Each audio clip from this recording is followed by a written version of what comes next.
નમસ્તે મિત્રો, બ્લેઝ એકેડેમીમાં આપનું સ્વાગત છે.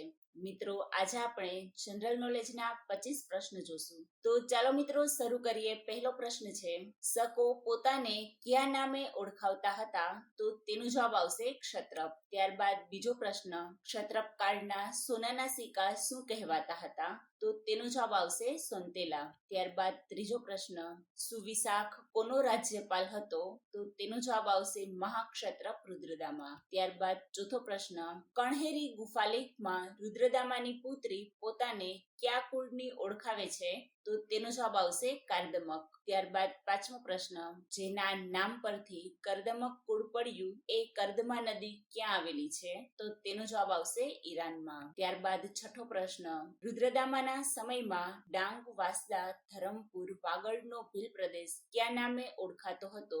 તો તેનો જવાબ આવશે નિષાદ. ત્યારબાદ સાતમો પ્રશ્ન, રુદ્રદામાના સમયમાં ઉત્તર ગુજરાત કયા નામે ઓળખાતું હતું? તો તેનો જવાબ આવશે આનર. ત્યારબાદ આઠમો પ્રશ્ન, ગુજરાતના કયા પ્રાચીન રાજાએ છેલ્લા શ્વાસ સુધી પુરુષવધ ન કરવાની પ્રતિજ્ઞા લીધી હતી? તો તેનો જવાબ આવશે રુદ્રદામા. ત્યારબાદ નવમો પ્રશ્ન, સિક્કાઓ પર વર્ષ લખવાની પ્રથા કયા રાજાએ શરૂ કરી હતી? તો તેનો જવાબ આવશે રુદ્રસિંહ પહેલો. ત્યારબાદ દસમો પ્રશ્ન, કડિયા ડુંગરની ગુફાઓ કયા જિલ્લામાં આવેલી છે? તો તેનો જવાબ આવશે ભરૂચ. ત્યારબાદ 11મો પ્રશ્ન, ખાપરાકોડિયાની ગુફા ગુજરાતમાં ક્યાં આવેલી છે?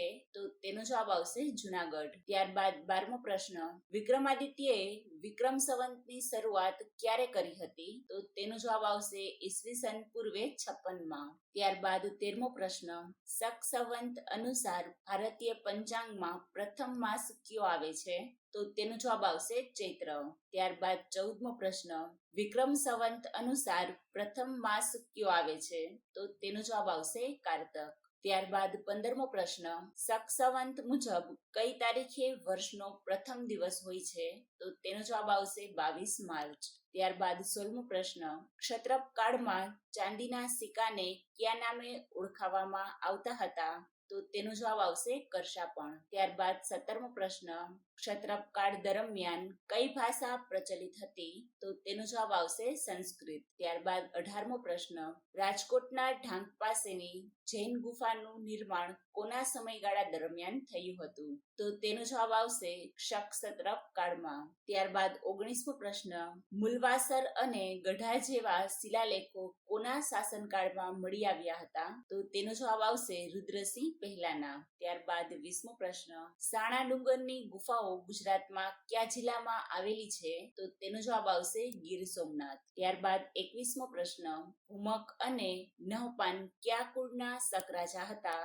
તો તેનો જવાબ આવશે ક્ષહરાત. ત્યારબાદ 22મો પ્રશ્ન, ત્રિશૂળ ચિહ્ન વાળા ગુજરાતમાં મળી આવેલા સિક્કાઓ કોના સમયના છે? તો તેનો જવાબ આવશે સર્વભટાર. ત્યારબાદ 23મો પ્રશ્ન, પ્રાચીન ભારતીય ઇતિહાસમાં સુવર્ણ યુગ કોના સામ્રાજ્યને કહે છે? તો તેનો જવાબ આવશે ગુપ્ત સામ્રાજ્ય. ત્યારબાદ 24મો પ્રશ્ન, વિક્રમાદિત્ય તરીકે કયો ગુપ્ત રાજા જાણીતો હતો? તો તેનો જવાબ આવશે ચંદ્રગુપ્ત બીજો. ત્યારબાદ છેલ્લો 25મો પ્રશ્ન, મહાકવિ કાલિદાસ કોના રાજકવિ હતા? તો તેનો જવાબ આવશે વિક્રમાદિત્ય. તો મિત્રો, આ હતા જનરલ નોલેજના પ્રશ્નો. હું આશા રાખું છું કે તમને અમારો વિડીયો ગમ્યો હશે.